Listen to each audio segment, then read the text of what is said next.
Salut les mecs, c'est Gitaku, on est de retour aujourd'hui sur YouTube pour parler d'une sortie assez monumentale qui vient d'arriver sur Netflix, le retour de Saint-Seiya.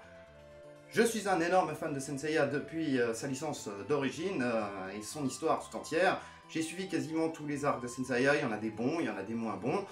Et donc, on va parler de cette nouvelle version, la version Netflix.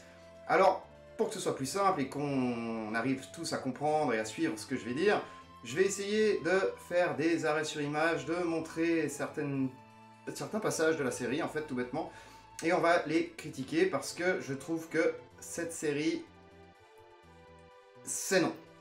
Il y a énormément de choses, c'est non, et je vais vous expliquer pourquoi. On va essayer de résumer dans cette première vidéo uniquement les 2 premiers épisodes et les erreurs qui se trouvent à l'intérieur. Vous êtes prêts? C'est parti! On va commencer tout de suite avec cette première image.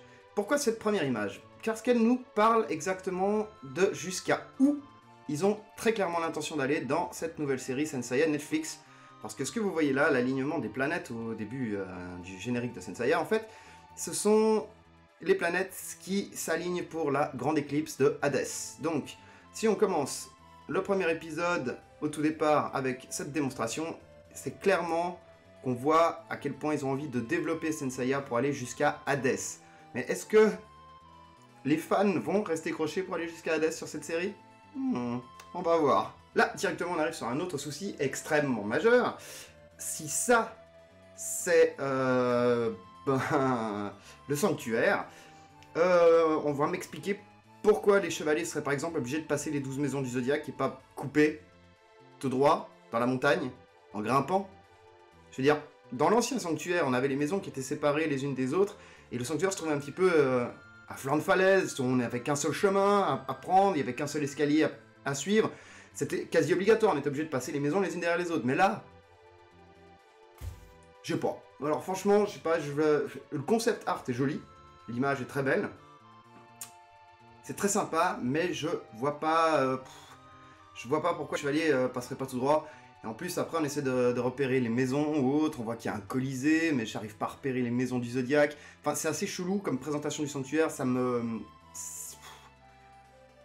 Non, ça me va pas, non. Non. Déjà là, je pourrais déjà commencer à crier. Mais, comme il y a un joli concept art, qu'on est qu'au départ de l'épisode, on va rien dire. Nous arrivons donc à ce petit écran, toujours à la base du générique et tout, qui va nous présenter un peu les chevaliers qui vont être intéressants durant cette saison, en tout cas, ou durant cette série. Donc on voit déjà qu'ici qu'on a nos 4 chevaliers principaux, le dragon, le cygne, le pégase, Andromède. Derrière on a Jabu, on a le lionnette, on a le loup, et on a Ikki qui est caché tout au fond de l'écran, à gauche, en train de regarder au loin, parce qu'évidemment, ça va être le premier méchant avant de devenir un gentil. Alors le problème sur cette image, c'est comme pour le trailer, j'ai aussi un gros problème. C'est pas le Chara Design, parce que ça va encore, même si je suis embêté qu'ils portent les armures V2 qu'on a connues dans l'animé, et pas les V1, qui étaient quand même beaucoup plus belles. Mais le gros problème que j'ai, c'est que sur tous ces visages, sur toutes ces expressions, il n'y a pas de... Il n'y a pas d'expression, si vous voulez. C'est comme pour les poupées en plastique, en fait. Il n'y a que les yeux qui vont faire quelque chose, mais le visage en lui-même est tellement lisse et tellement travaillé qu'il n'a aucune expression. Et ça me dérange énormément qu'il n'y ait aucune expression. Et un autre point très important pour vous, les fans de Saint-Seiya, vous voyez cette image? Vos héros portent des casques. Ils ont tous un casque ou un diadème ou une protection frontale qu'ils ne mettront jamais des 6 premiers épisodes. Donc profitez de cette image, c'est la seule où vous les verrez porter un casque. Un autre gros problème que j'ai ici, c'est l'attaque de Seiya et le cheval. Alors le cheval déjà a disparu de la version trailer où c'était simplement un cheval qui apparaît derrière Seiya. Là on a vraiment enfin les constellations. Ça ressemble un peu plus à ce qui se passait dans la série des années 80, mais j'ai un gros problème avec le sourire du cheval. Je sais pas si vous le voyez aussi, mais moi je vois un cheval qui se marre. C'est... voilà quoi, le cheval il est comme ça. C'est cool. Ça me trouve le cul. Ça me trouve le cul. Bon, c'est pour les enfants, c'est pas censé être agressif, mais là c'est quand même un cheval qui se marre. On arrive à la fin du générique, on va quand même donner un bon point à ce générique. Il est vivant, il bouge beaucoup, et le remake de la musique originale, en hard rock, chanter en anglais, passe correctement. Franchement, ça passe correctement, j'ai pas à trop me soucier de ça, je trouve que c'est pas mal fait. Et on arrive sur une image de fin ici, toi, il y a animation avec tous ces chevaliers ici, mais il nous manque toujours Ikki. Ikki qui était quand même présent dans le générique de base, même si on savait que ça allait être le méchant, il était quand même présent dans le générique de base comme un chevalier de bronze et comme l'un des personnages les plus importants. Il était 5ème, et là on a que les 4 chevaliers de bronze d'origine avec Athéna derrière. Ça m'ennuie de ne pas avoir Ikki, même si c'est pas un spoil, ou alors ça pourrait permettre aux fans de faire des théories comme quoi vu qu'Ikki il est là, en fait il va devenir gentil ou je sais pas quoi, mais là on n'a pas Ikki. Nous sommes donc avec Seiya et Seika dans leur maison. Ok, ils sont censés être orphelins, dans un orphelinat, mais bon, ok, ils ont une maison, ils habitent que les deux. C'est normal, parce que Seika va travailler parce qu'elle a 10 ans. Enfin, je sais pas. Déjà, là, on est... voilà, ça dépasse déjà toutes mes expériences. Et Seika, vous voyez, ces mains-là, elles sont bleues. Ce que va faire Seiya après, et ce que vont faire les autres chevaliers après, ce qui annonce que Seika a des pouvoirs de chevalière. Alors déjà, à partir de ce moment-là, elle a la coupe de cheveux de marine, elle a des pouvoirs de chevalière. Je suppose que la série va éviter de nous mettre Seika dans un hôpital et Seiya qui la cherche, il va juste transformer Seika en marine de l'aigle. Tirez-vous des balles. Tirez-vous des balles, tirez-vous des balles. L'épisode a commencé que depuis 30 secondes et je me tire déjà une balle. On a une grosse bataille, donc des mecs armés qui débarquent chez Seiya et Seika, on sait pas pourquoi, d'ailleurs on s'en fout des mecs armés à la base. Et là on a l'apparition de Aiolia, chevalier d'or du lion, qui vient les sauver. Mais tu me fais un méga spoil sur les chevaliers d'or, tout de suite. Dans Saint Seiya d'origine, ce qui était intéressant avec les chevaliers d'or et autres, c'est qu'on pensait qu'il n'y avait qu'une seule armure d'or. Qu'il n'y avait que l'armure d'or du Sagittaire, qu'il fallait absolument l'avoir pour devenir le meilleur chevalier et obtenir le rang de grade ultime de la chevalerie, quoi, en chevalier d'or. Là, on nous a déjà spoilé. Il y a le chevalier d'or du lion. Ok, si c'est pour moi, pour l'ancienne génération, il n'y a pas de problème. Nous, on sait que les chevaliers d'or existent. Mais si c'est effectivement pour une nouvelle génération qui découvre, c'est déjà une vente de spoil. Il n'y a pas que l'armure d'or du Sagittaire, il y a aussi l'armure d'or du lion, quoi, voilà. Donc il y a d'autres chevaliers d'or. Et moi, ça ne me va pas. Si Aiolia est déjà venue protéger Seiya et Marine maintenant, je suis perdu.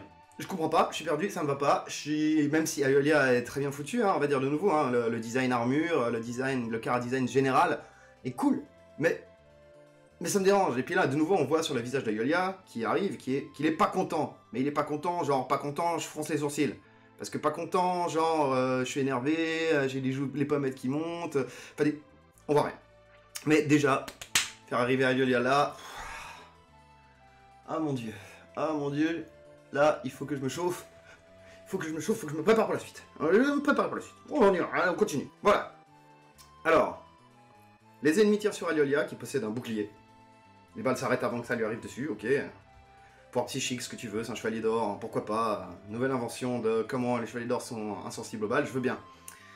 Dans cette scène, Aiolia va faire ce qu'il fait là, hein, dans cette image fixe. Donc il va faire un pseudo lightning plasma vitef, comme ça, sur un hélicoptère. Et ça va juste endommager la queue de l'hélicoptère.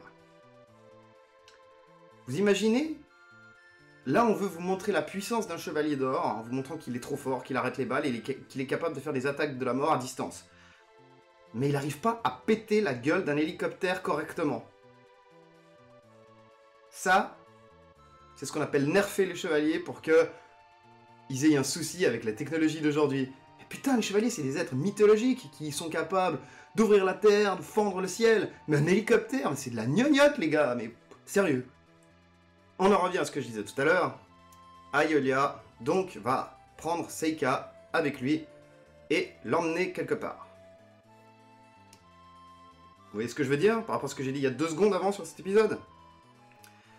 Si Seika est pris par le chevalier d'or du lion et part au sanctuaire avec, il va la former pour devenir chevalière. C'est pour ça qu'il est venu la chercher, c'est parce qu'elle avait des pouvoirs de chevalière, on est bien d'accord. Donc il va la former à devenir chevalière. Et vu sa gueule, elle va devenir quoi comme chevalière? La chevalière de l'aigle, merci du spoil. Ça devient très dur. Dans la scène du trailer que nous avions, Seiya allait affronter donc 3 petits morveux qui lui en mettaient plein la tête. Donc Seiya va développer ses pouvoirs de chevalier parce qu'il va rencontrer un conflit avec des gens dans la rue. Ça me va. Il a ses mains qui deviennent bleues, on ne sait pas pourquoi, parce que le cosmos qui se dégageait de partout du corps, c'est moins impressionnant peut-être, je ne sais pas. Mais en tout cas, il va utiliser donc le pouvoir de la force pour faire décamper nos chers amis qui étaient en train de le molester. Vraiment, la force, hein. Il va utiliser la force, il va faire Jedi Power, tiens, poussée de force. On aurait pu mettre Luke Skywalker dans le rôle de Seiya, quoi. La scène marche bien, pourtant, hein. Mais t'arrives à ça? Tu me fais ça, là-haut, hein, dans cette scène? Non. Après ces effets, et puis le fait que la technologie actuelle le permette, la vidéo de Seiya qui utilise la force sur ces jeunes garçons a été publiée sur YouTube. Après ça, ben, bien sûr, la Fondation Grad et Mitsuma Sakido, qui est toujours vivant, va aller trouver donc Seiya et lui expliquer donc tout le topo, comme quoi c'est un peu le caca au niveau mondial. Et il va nous présenter donc sa némésis, la némésis de Mitsuma Sakido, donc son ex-collègue qui est maintenant général des armées et dont on se fout royal. Pourquoi on se fout royal? Alors, peut-être que quelqu'un qui découvre la série Les Chevaliers du Zodiaque, ça peut passer. Mais nous qui connaissons les Chevaliers du Zodiaque, on sait très bien que des mecs armés, l'armée, les tanks, les hélicoptères, ça dure 2 secondes et ça peut faire aucun dégât à un chevalier. Donc à aucun moment, un mouvement militaire, une organisation, un pays ou n'importe quoi, peut arrêter un chevalier avec des armes conventionnelles. Donc à partir de là, me vendre ce mec comme un ennemi des chevaliers, ça pue. L'idée est sympa de nouveau, hein, mais ça pue. J'aime pas du tout cette idée. Ça me plaît pas. Et en plus, ça dévie complètement du scénario de base, et du coup, on va s'écarter complètement du sanctuaire. Il va y avoir un finish bizarre avec des guerriers génétiquement modifiés, ou j'en sais rien quoi, qui... Enfin... À moins que ce mec-là soit le grand pop. C'est une saga des Gémeaux. Mais on le sait pas. Parce qu'il joue double jeu, tu vois. Il a un œil brûlé, il a une paire de lunettes, il pourrait avoir une face gentille, une face méchante, entre guillemets. Ça pourrait être le remplaçant de Saga des Gémeaux, mais bon, il n'y a pas de charisme, ce machin. Il n'y a pas de charisme. Puis d'autant plus que Mitsuma Sakido dit que c'est qu'un simple humain, donc il n'y aura même pas de parallèle avec Saga des Gémeaux, à moins qu'effectivement il ait utilisé son pouvoir pour pouvoir se balader avec Mitsuma Sakido, pour avoir des informations sur les chevaliers, mais t'as pas besoin d'avoir d'informations sur les chevaliers si t'es le grand pop et que t'es Saga. Donc non, ce personnage ne m'intéresse absolument pas, il a aucun charisme et aucun design, ça me fait chier, je comprends pas, ça me fait chier. Donc voilà, on arrive sur cette image pendant l'explication de Mitsuma Sakido. On voit très bien clairement qu'on a Athéna, qui est là avec ses chevaliers, qui vont se battre donc contre Hadès et Poséidon et l'armée américaine. Le sanctuaire des chevaliers, ok. Poséidon, voilà la puissance. Hadès, voilà la puissance. Et en bas, il y a Advance Wars. Qu'on s'en branle.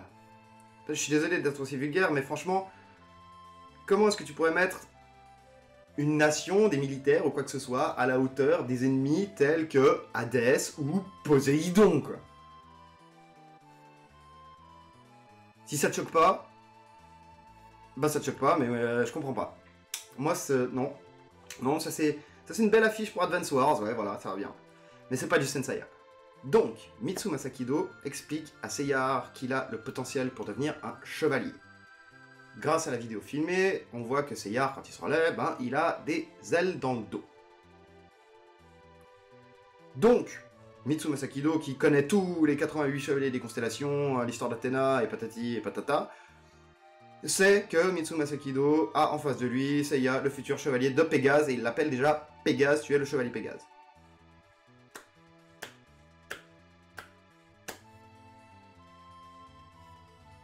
C'est magnifique. Bah maintenant il suffit de l'envoyer en Grèce, puis il va chercher l'armure, puis il revient quoi. Puisque de toute façon on sait déjà que c'est Seiya, non? Et on sait que c'est un chevalier de Pégase, non? On n'a pas besoin de... Mais d'où il sait ça, Mitsuma Sakido? À la limite qu'il a un pouvoir de chevalier, qu'il a des ailes, ok?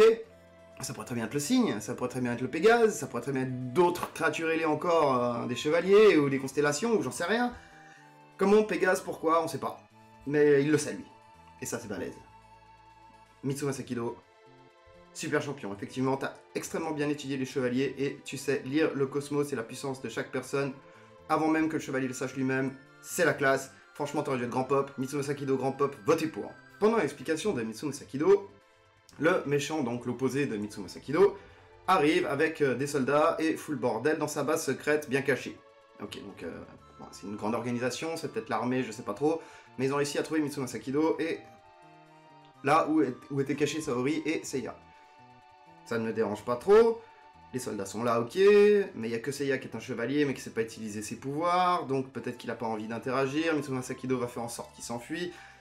La scène marche, mais ce duel entre ces deux protagonistes qui se parlent et qui se disent « Moi je suis un être humain, ce que je veux c'est ça », et l'autre qui dit « Moi je suis un être humain, ce que je veux c'est ça », au final on n'en a rien à branler, parce qu'on sait que la seule chose qui va compter c'est Athéna, et c'est une déesse, et que ça c'est deux humains qui se font une petite guéguerre entre eux sur la Terre à leur niveau. Donc ça n'est absolument pas intéressant, ça ne se développe pas. On est censé développer les constellations, on est censé développer, je sais pas moi, la Grèce antique, les légendes, la mythologie, non? Pas des conflits militaro-humains, enfin... Ça m'intéresse pas. Ça prend pas une seconde, j'arrive pas à m'accrocher à ça, ça m'intéresse pas. Je m'arrête sur cette image parce qu'elle est jolie, mais c'est pour parler de cette fin d'épisode un peu étrange. Il fuit donc la base, Mitsuma Sakido décide de se sacrifier et rester avec son ennemi, pour que Saori et Seiya puissent se barrer.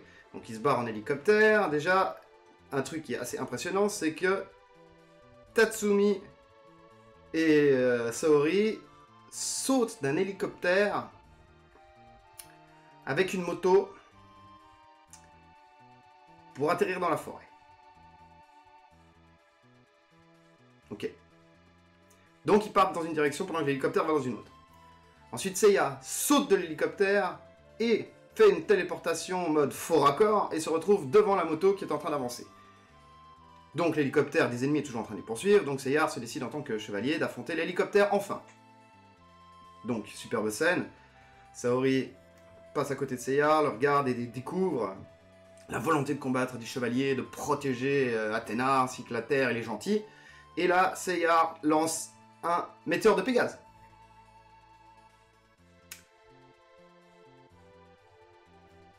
Il n'a pas encore été s'entraîner avec Marine. Il sait pas ce que c'est qu'un chevalier. Mais l'attaque, elle est innée.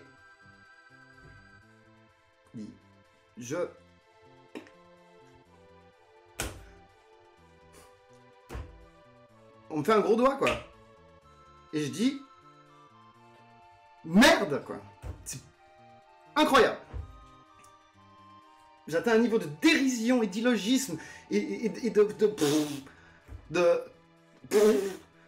franchement, et en plus, avec ces météores de Pégase qui sont comme ça, moi j'ai plus l'impression que c'est des vagues de Kikoa à la mode Dragon Ball. Oh my god. Oh my god. Oh putain. Et désolé, mais il va falloir que j'aille regarder la série des années 80 après, parce que sinon je crois que je vais mourir d'un AVC, quoi.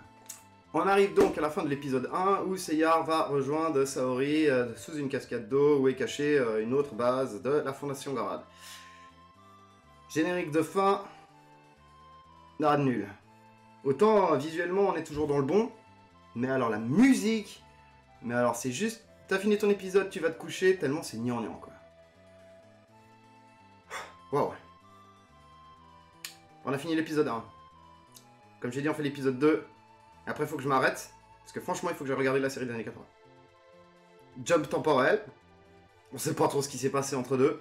Mais Seiya arrive apparemment quelque part, en Grèce en tout cas, et est arrêté par des soldats du sanctuaire.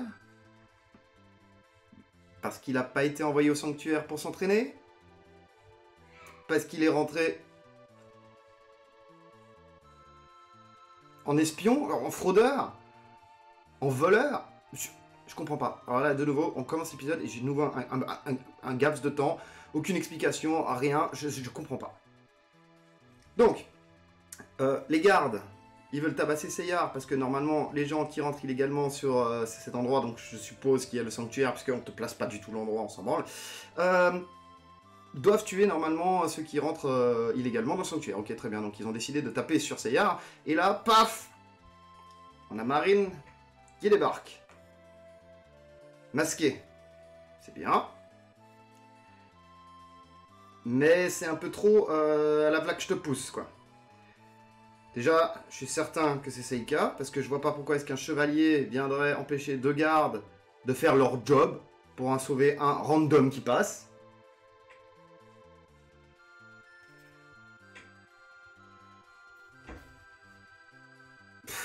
C'est tellement téléphoné. Et c'est vraiment fait à l'arrache. Ah là, vas-y que je te pousse, on n'a pas le temps, quoi. Oh putain. Voilà, donc alors ça c'est encore plus magnifique. On est aussi dans un niveau... c'est un bon niveau, ça c'est un bon niveau. Donc Marine a récupéré Seyar, l'a empêché de se faire tabasser par les soldats. Gap de temps de nouveau, hop. Combat contre Cassius. Pas d'explication sur ce que c'est le cosmos, pas de questions sur les atomes, pas d'entraînement. S'en branle. On n'a pas le temps. Incroyable. Le grand pop. Le grand pop. On l'avait vu dans le trailer aussi. Aucune prestance. Son casque est joli, bien designé, mais il n'a aucune prestance. Que ce soit la version japonaise que j'ai regardée ou la version anglaise, ça n'a aucune prestance, ça n'a aucun impact. T'as pas l'impression que le grand pop là, dans sa grande toge, avec son grand chapeau doré et tout, quand il parle, qu'il a vraiment l'air d'un putain de guy, quoi. Là, c'est un pauvre prêtre de Cthulhu avec un masque, quoi. Incroyable. Vous voyez ça? C'est un drone. À 20 mètres du grand pop. Un drone, tu vas me dire que le grand pop, il est pas capable de repérer un drone? Que ces putains de chevaliers sont trop cons pour voir des drones? Mais ils sont capables de voir des coups de poing qui vont à la vitesse de la lumière pour pouvoir les parer et s'échanger des coups? Prenez-moi pour un con. Mais prenez-moi pour un con. Y a pas de problème, prenez-moi pour un con. Ok. Le combat entre Seyar et Cassius commence. Ils se sont échangés 2-3 coups. Cassius est un peu fort, mais bon, Seyar n'a pas encore utilisé ses pouvoirs. Et Marine fait quand même l'explication sur le cosmos et tout. J'ai cru qu'ils allaient la louper, elle a raté cette scène et l'oublier, mais non, ils l'ont mise. Ok, ça je donne un bonus +1, même si elle explique vraiment pas grand chose comparé à la série des années 80. Et là, on est seulement à la base, normalement, du début du premier épisode. Hein. On n'a pas fait déjà 60 minutes. Dans les années 80, on est déjà là, à la base. Enfin, ouais. Bon. Non. Vous voyez ce que je veux dire? Mais au moins, ils sont pas passés à côté de la scène, c'est déjà ça. Là, c'est très intéressant.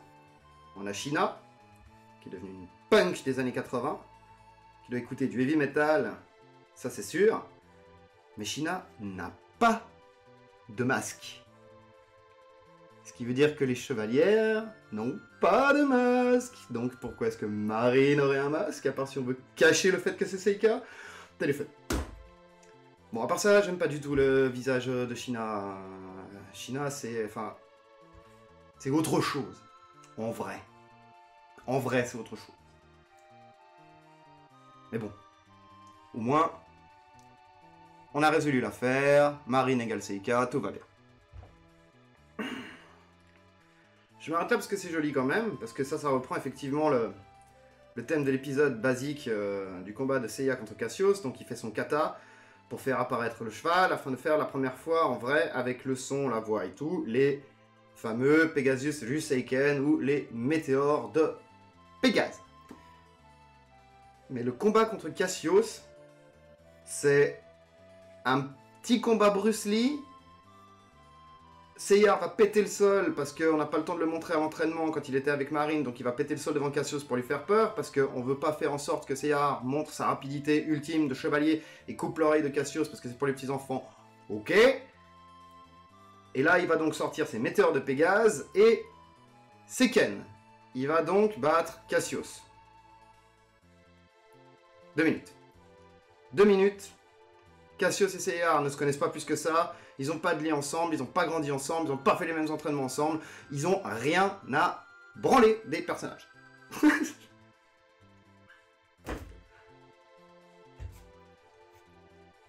Fuck. Ah putain.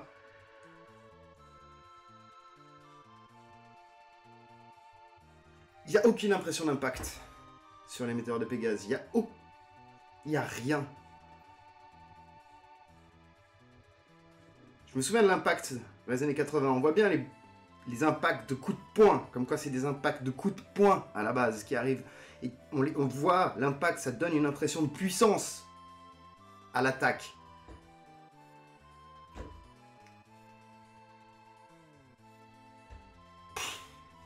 J'ai rien à dire sur cette scène. Va la regarder. C'est de la merde. Va la regarder. De toute façon, c'est de la merde. On a donc le box d'armure de Pégase qui est là. On voit, là c'est l'arrière. Tout à l'heure, je vous montrais l'avant, dans ce que je disais. Là, on voit l'arrière. On voit qu'il y a de quoi, justement, passer les lanières pour le porter dans le dos. À votre avis, qu'est-ce qui se passe, là? Vous savez pas? Une petite idée? Ok. Je vous le montre. Ah, je suis obligé de vous le montrer.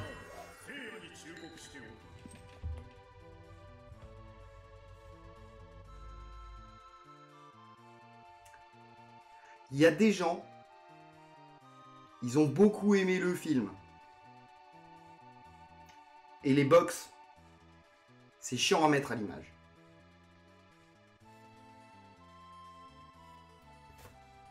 On avait dit dans Omega, les colliers c'est sympathique mais ça va pas.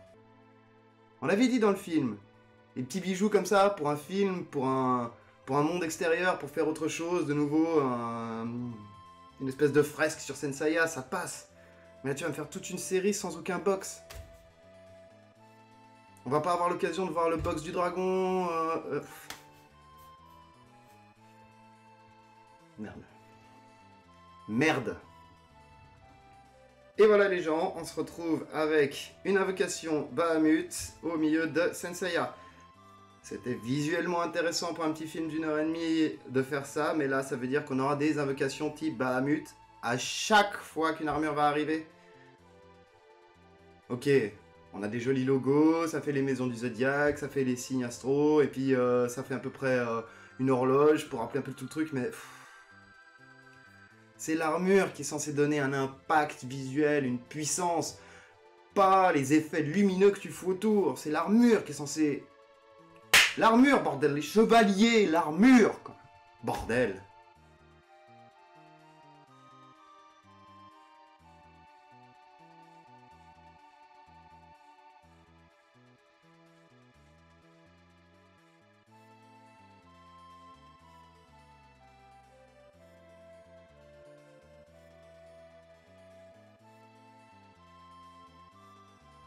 J'ai mis cette petite séquence, donc vous avez bien vu, Seiya a revêti son armure. Donc, il n'avait pas d'armure. Il a mis une petite ailette à la jambe, un brassard, un torse, terminé. Mais où c'est impressionnant et où ça te donne cette putain d'envie d'avoir une armure. La version originale, toutes les pièces qui se mettent, qui s'emboîtent les unes sur les autres, tac, le mec il est prêt, il a son armure, tout, il y a le cosmos derrière, tout qui se passe. Nickel! Mais là, le pire, l'ultimate pire, il a pas de casque, le mec. Il a mis son armure intégrale et il a pas de casque. Ils auront jamais de casque, d'ailleurs. Mais pourquoi?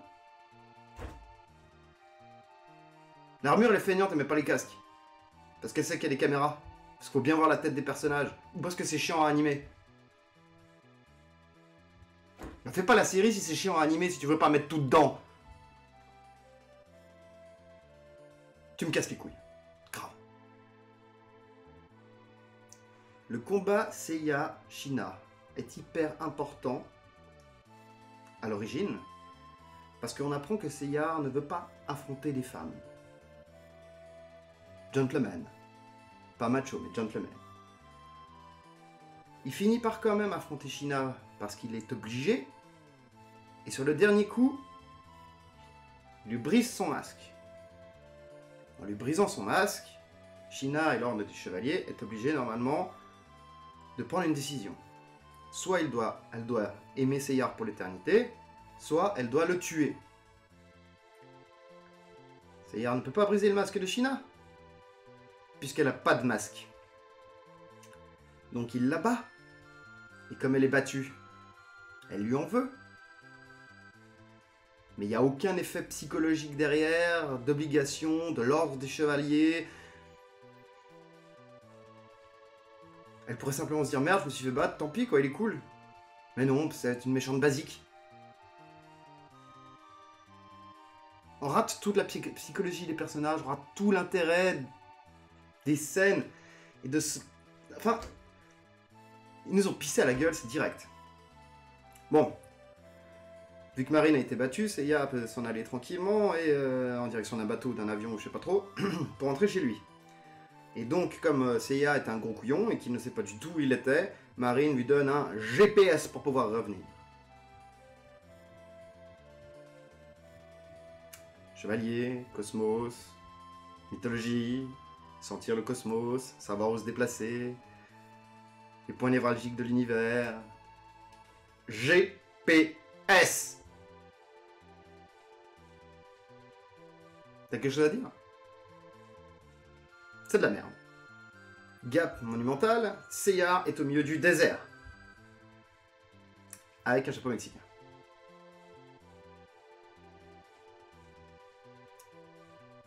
Va pas me dire que c'est pas de l'humour mal placé, ça.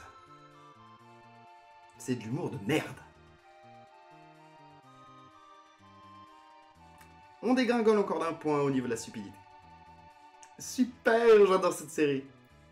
Comme on n'a pas le temps et qu'on a perdu 3 épisodes à expliquer, enfin un épisode, voire 2 épisodes entiers à expliquer comment Seiya est devenu chevalier et arrivé, ce qui se passait que dans un seul épisode, on n'a plus tellement le temps pour le tournoi galactique, donc on va enchaîner assez vite fait pour donner beaucoup d'honneur et de crédit à Geki de l'ours, qui, dans le manga original, nous montre quels sont les pouvoirs de la constellation de l'ours, c'est-à-dire d'avoir de gros brassards, de grandes mains, qui sont capables d'étrangler des ours à main nue et voire plus, et de mettre des tonnes et des tonnes de pression, ce qui va empêcher Seiya d'agir, et qui va permettre à Seiya de revoir Marine dans un flashback, qui va lui apprendre de nouveau que pour combattre un type d'adversaire fort, il faut l'attaquer par son point fort, et ce qui fait que Seiya va lui briser les poignets, de façon à pouvoir lui mettre un coup et gagner le combat.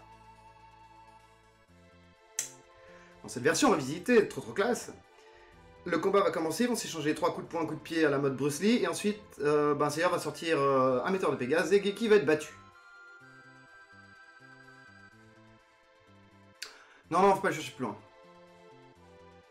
Je vous emmerde, j'ai pas le temps, j'ai autre chose à faire. L'hydre contre Yoga.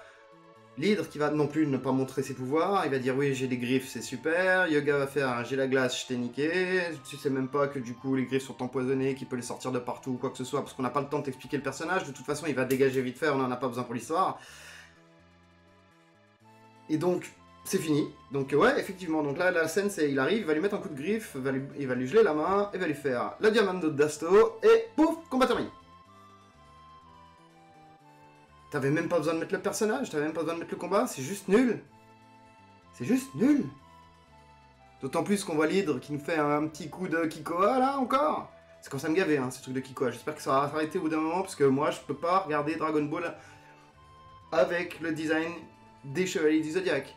Les Chevaliers du Zodiaque ne font pas de Kikoa, c'est des coups de poing ou c'est des changements de molécules ou d'atomes. C'est pas des Kikoa quoi, ça je... Voilà. Donc, on t'expédie le combat contre l'hydre parce que va te faire foutre, on n'a pas le temps, on a déjà perdu 2 épisodes, on est bientôt à la fin du 2e et on doit avancer cette histoire, donc on n'a pas le temps avec les personnages secondaires, vous dégagez. Incroyable. Fin d'épisode numéro 2, Yoga se transforme en assassin pour tuer Saori. Parce qu'il a reçu une lettre comme quoi à cause d'elle, la fin du monde arriverait. Elle est Athéna? T'es un chevalier d'Athéna? T'es con ou t'es con? Et en plus, après, tu veux faire partie du groupe des 4 gentils? Ça tient pas une seconde, ton truc d'assassinat, mec. C'est bidon, c'est bateau, c'est mal monté, c'est à chier. Putain, je crois pas. Bon. De toute façon, on arrive à la fin de la vidéo. Je m'en branle. J'ai fait mes 2 épisodes. On refera les 2 suivants, puis les 2 d'après. Et on va encore les commenter comme ça. Et franchement... c'est nul.